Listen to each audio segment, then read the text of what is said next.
Pizza guest hotline. Western Pizza, perfect pizza, generous amount of toppings. Luc Mullinder standing by, color commentator on our Rider broadcast. We don't want to keep him waiting anymore. Do you want KFC just a little bit now after I talked about it for the last minute and a half? Yeah, but not the white meat. Oh, okay. Oh, come on. No, that's fine. To each their own. Yeah. Yeah, you've got to go with the thigh or the drumstick. The white meat's good in some occasions, but like probably just Christmas and Thanksgiving, right? Like the rest of the time, you got to be eating the dark meat, man. You got to go. I'd put KFC popcorn chicken in a bracket challenge of quick fast food things right up there. Don't want to eat it too often, but the popcorn chicken's good. I think that the most underrated aspect of KFC are the wings. Oh. Now, a lot of people don't. Yeah, the spicy wings, they got the breaded wings. Those are phenomenal. I can smash a 20-piece within seconds. Okay, that's a nice tarp. That's a nice tarp, by the way. I like that. Yeah, this is just this is my around the house no Zoom meetings t-shirt. I had a light day at work today. It was just a bunch of catch up work and stuff, so I could relax. Then I gotta go talk to these two pigeons. That's what you were thinking. Nah, man, this is the best part of the day, man. I was excited to do this. Hey, Luke, I said I threw it out to Maz. I felt there for most of that football game, it was like grindy. It felt to me like the Calgary games where I'm like, oh no, we got a chance to lose. Unfortunate for Zach, but just up until the point, we'll get into the Zach hit in a bit. Up until that point, was it just kind of a hang on, keep it close kind of thing for the Riders? Was that what you were feeling, or what were you feeling in the booth? I felt it was a really physical game. I think that. Again, when we talk about our three keys, during the pregame, a lot of that is predicated on just like overall, what type of battle do you see going? And I think that my first key last week was you can't have any turnovers. And the reason why is, I mean, if you look at the Labor Day game, the Winnipeg probably stayed in it because the Riders made some mistakes and turned the football over. And when you go into this game, one of the things that you do know is physical. It's a physical battle. Winnipeg really gets up for it. And again, so the no turnover aspect is more just saying, hey, it's going to be close. So just don't give them anything that they're not willing or they're not able to get themselves, right? So, I did think it was just sort of I'm not sure about wait and see, right? I just I think it's just indicative of one team, the Saskatchewan Roughriders, looking to right-size some of the things they might have done or might not have done so well in the Labor Day game. And I think it was Winnipeg. I think that they understood that this was a little bit of a desperate situation for them. I think they probably, I don't think they'll admit it now, they probably thought it was a must-win game for a lot of reasons. And the best team definitely won. I think Saskatchewan's a little bit more talented. But more importantly, too, the other thing is that, the coaching staffs,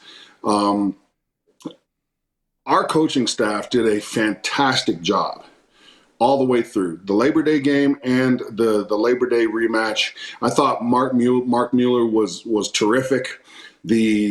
Obviously, a lot of things have to go right, but when you're on the 1 yard line and you give your quarterback an opportunity to air it out, knowing that it's going to put you in a tough spot if you miss the first shot, I thought that was it wasn't a I don't think it was a gutsy or ballsy call.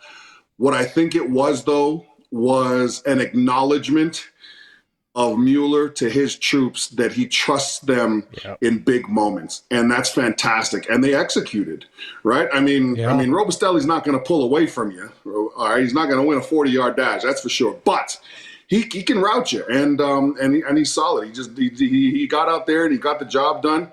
So I think that overall they should be really happy with not just the result, but with the way it played out. And obviously now you got Montreal coming into your building and there's going to be everybody telling you how good you are.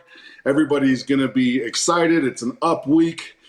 You got to approach it the same way as you approached the last 2 weeks. and respect the process and have a great practice week. Because Montreal, they may be struggling, but they're pros too. And on any given Saturday or Sunday, right, boys? Rumor I heard of a text message from a fella said Davis Alexander could be making the flight. Wow, Luke, really? I agree with you. So the three plays for me that stick out: the Robustelli was a dagger. Obviously, Zach leaving the game, and the Bombers were flat. There was no emotion or fight, I felt. And then I thought the interception near the end of the first half with 30 seconds left, it was 13-3. The Riders were able to kick a field goal. And as simple as those 3 points were, I was like, good. The door is now a little open. Now we're coming back.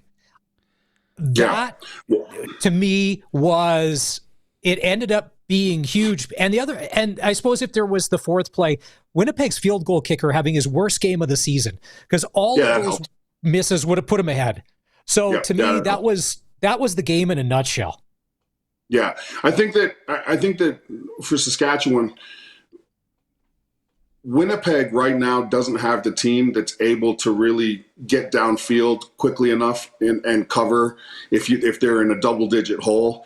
I think that's why you see them. They need to keep the games close, because the minute they turn into sort of a 2-minute offense where it becomes sort of an aired-out approach, I just don't think they're there anymore, and that's okay. That's just the battle that they've got to go through.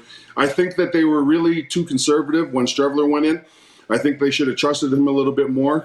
They came out and they ran a pretty bland package. And I get it, right? Chris Strevler is who he is. He's not going to he hasn't shown that he can consistently dice a team up.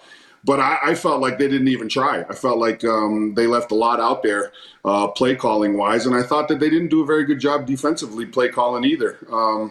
And the amount of times we saw them roll out their 3-man front and in some really odd occasions, you're right. Maybe bland is the word for it, but they didn't seem inspired at all, Maz. That's a really good observation, and it's too bad because they lost for it. Was it the coaching thing too? And we're getting a number of text messages here. Actually, a number of the text messages are saying Luke's the best analyst in the league. He needs to be on television. And it's like, no, he doesn't need to be on television. He doesn't need to be on television. He's living in Regina. He's got a beautiful backyard. I'm told things are good here for Luke. He's not going anywhere. But no, we got 3 messages. They love your... There was a play, and I think it was Keyshawn Johnson. And it was late in the game where it was the same play that we had on us last week with the Dembski, the pass interference call. I felt that Keyshawn sold it a bit. The old Tyler Lockett play from Russell Wilson. And I'm like, there's the little coaching pieces of a game, Luke, that are so key. What about that blitz call where unfortunately Collaros gets hurt? What do you think about that call there and the play and the subsequent injury? It was funny in the broadcast. We were saying, hey man, this is. I think it was a series before that or so. We were talking about the fact that hey, let's start dialing up that strong side blitz with CJ Reavis coming off the edge, and realistically. It sucks that Zach got hurt. I don't think it was a roughing the passer call either. I don't think it warranted roughing the passer. That's a linebacker coming free. It almost resembled the 2011 hit with Craig Butler on the Winnipeg quarterback. But more importantly, I think that if you're Winnipeg, you kind of should have there should have been a reaction. Zach's got to see that blitz coming. It's got to get picked up or the ball's got to be out, right? And I didn't agree with the fact that it was a roughing the passer call, but it is what it is. And I think that, in this day and age, receivers and, you saw it in the Labor Day Classic, right? When Zach just basically threw it up to Dembski, right? They got a pass interference call out of that. I don't mind receivers embellishing things in this day and age, right? If the rules are set, the rules are set, right? And if you're able to take advantage of the way the game is being called and the perspective that your refereeing crew is seeing the game from on that given day, by all means, let's have at it, right? The more flags, the better in terms of Rider Nation. The only thing unless they go against us, then you're like, Yeah. Maz and I both disagree with you because we think that is a call in 2025. that's a roughing the passer call all day long, just because how hard he gets hit. Just like in hockey now, someone gets hit really hard, it's a penalty. In football... Did you hear what you just said? Because of how hard he was hit. Yeah. What are we doing here, guys? Come on. I don't agree with it, listen, Luke. This game, go ask. The Queen of Canada? Go ask Micah Johnson how he feels about getting double teamed by two big offensive linemen, play in and play out. Go ask Caleb Saunders. Go at like the minute we start being like, oh man, he just hit him too hard. Like that's essentially us also saying, yeah, you know what? You probably shouldn't defend your home if an intruder comes in, right? Like, come on, guys. What are we doing? I don't agree with it. We don't agree with it, Luke. But we're living in it. This is a sport. This is a sport that is based on violence. And if I'm an offensive lineman and I don't hit the defensive lineman hard enough, that defensive lineman's not coming off the line of scrimmage. And my running back isn't getting a hole. And then in film, my offensive line coach denies me my second entry to the buffet. That's just how this game works. We can't start saying just because it was a free hit, it should be penalized. You know what I mean? This is a game that's founded, and that's why I disagree with a lot of the things that go. Look, we have a game that is fundamentally rooted in violence. We can't change that, okay? And the minute we start saying, "Oh, that's a little bit too much," we should probably throw the flags on the boys. Did you? There's a news story going around that they want to change. They think gambling advertising on fields and stuff is a bad thing for youth and all that. It's like, come, let me parent. Don't worry about it. Like, well, I agree with you on. Totally agree with you on that. I'll do the parenting. Thank you very much. Okay, we're running up. Look at this. We already killed all our time with you, and you lost your camera. So can we do this again on Friday? He's back. Can we do not back? Back. No, we got to get to news. Curtis is freaking out over here. We got to give away some KFC. Let's do it Friday, boys. Oh, okay. Just real quick one. Real quick before we go, if Davis Alexander doesn't play on Friday, Luke, because the musical chairs at quarterback. Yeah. Riders could be hanging a 45 to a 50 burger because from what I saw last week, and you know this, without a starting quarterback, you're sunk in this league. And if they don't have anybody that's not Davis Alexander, even with all the studs on defense, it could be a good night for Rider Nation against Montreal. Yeah, well, that defense is getting tired without offensive production, right? The defense is spending too much time on the field. You're right. I think that we have to remind ourselves that the Alouettes, the last time the Riders played them in their own building, by the way, couldn't get past the 45. Yep. Flat out. So you're right. I think that they need to run Davis Alexander out there. Keith Urban concert after, Luke. Maybe I'll pick up some chicken wings and you can come over. We listen to some country music. Who's Keith Urban? Come on.